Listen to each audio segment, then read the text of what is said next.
नमस्कार दोस्तों, मैं आलोक सिंह गुमशुदा आप सबके सामने एक नई किताब का रिव्यू लेकर हाजिर हुआ हूँ। लेकिन इस बार कुछ अलग सा है।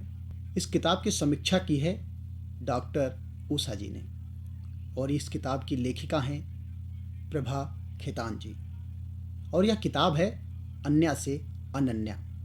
कहते हैं प्रेम करना कोई बुराई नहीं, परंतु जब यह प्रेम किसी शादीशुदा व्यक्ति से हो जाए तो वह प्रेम प्रेम नहीं रह पाता, एक रखैल का रूप ले लेता है। रखैल यानी वही स्त्री जिसे रखा जाता है, जिसका भरण पोषण पुरुष करता है। परंतु प्रभाजी स्वयं स्वावलंबी और आत्मनिर्भर संघर्षशील महिला थी, जिन्होंने सिर्फ और सिर्फ डॉक्टर से प्रेम किया। वह स्वयं मानती थी, प्रेम में भला यह कैसी बाधा। मुझे भी मालूम है कि वह पुरुष मुझसे शादी नहीं करेगा, मगर कौन कहता है कि वह शादी करे। मैं ऐसे ही ठीक हूं अकेले। शायद इसी अकेलेपन ने उनका हमेशा साथ दिया, पर कहीं ना कहीं यह अकेलापन उन्हें जीवन का अर्थ भी समझाता रहा कि कैसे अपने मूल्यों को जीवन में संजोया जाए। यह आत्मकथा जरूर है, पर इस आत्मकथा में कितनी ही प्रभासी जिंदगियां समाई हुई हैं, जो टूटती हैं और असल बार बार टूटती हैं, पर कहीं चोट के निशान नहीं। कई बार दुनिया के पैरों तले रौंदी भी जाती हैं, पर मिट्टी के लौंदे में परिवर्तित नहीं हो पाती।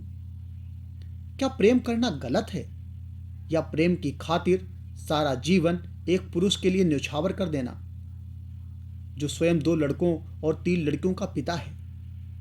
40 की उम्र पार, फिर भी प्रभाजी ने दूसरी औरत बनकर और अपनी कमाई का एक हिस्सा अपने प्यार पर लुटा दिया, जो किसी तपस्या से कम नहीं। प्रभाजी स्वयं लिखती हैं कि शादी नहीं होने का मुझे इतना दुख नहीं, मेरा सबसे बड़ा दुख है कि एक विवाहित पुरुष से मेरे नाम का जुड़ा होना।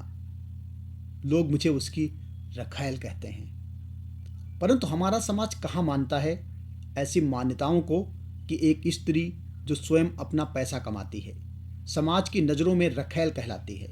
बहुत गहरी सोच के साथ कुछ बातों को प्रभाजी लिख गई हैं। एक पारंपरिक समाज को यदि प्रगति की मथानी से रात दिन बिलोया जाए तो स्वाभाविक है कि कुछ लोग मक्खन की तरह ऊपर ऊपर तैरेंगे, बाकी समाज को छाछ की तरह अपनी जड़ों को भिगोते रहेंगे। उनकी दुनिया बाहरी दुनिया से एकदम अलगावित होगी, उनकी भाषा और नैतिकता औरों से भिन्न होगी। पूरी आत्मकथा में अलग गमनीन छवि उभरती है।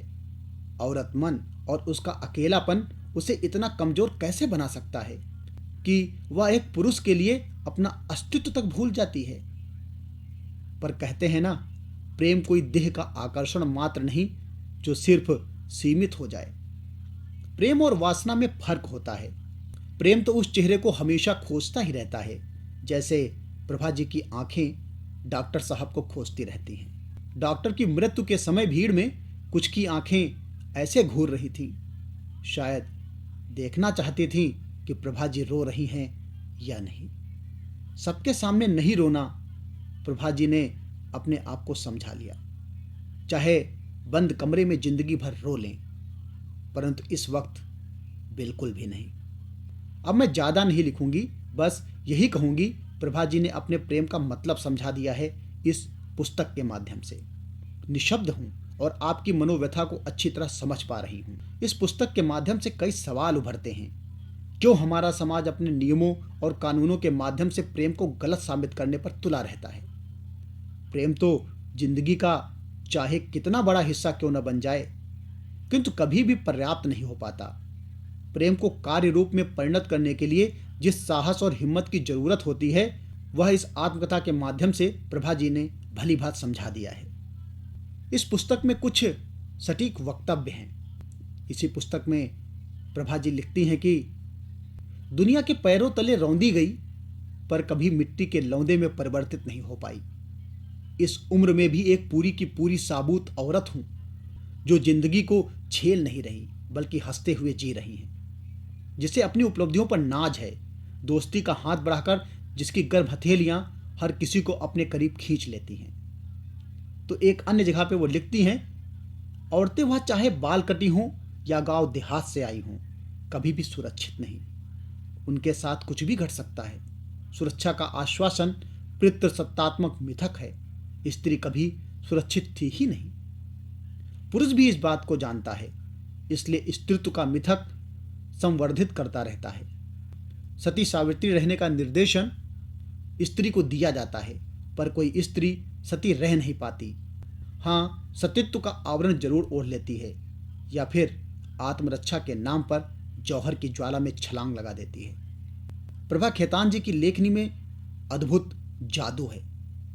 वह ऐसा लिखती हैं कि जैसे आपके दिलो दिमाग पर लिख रही हूं। वो एक जगह पर लिखती हैं कि औरत कभी मनुष्य श्रेणी में नहीं गिनी जाती, और तुम अमीर गरीब का सवाल उठा रही हो। तुम मुझे राष्ट्र का भेद समझा रही हो। हम सब औरतें अर्धमानव हैं, पहले व्यक्ति तो बने। धन्यवाद। जय हिंद, जय भारत।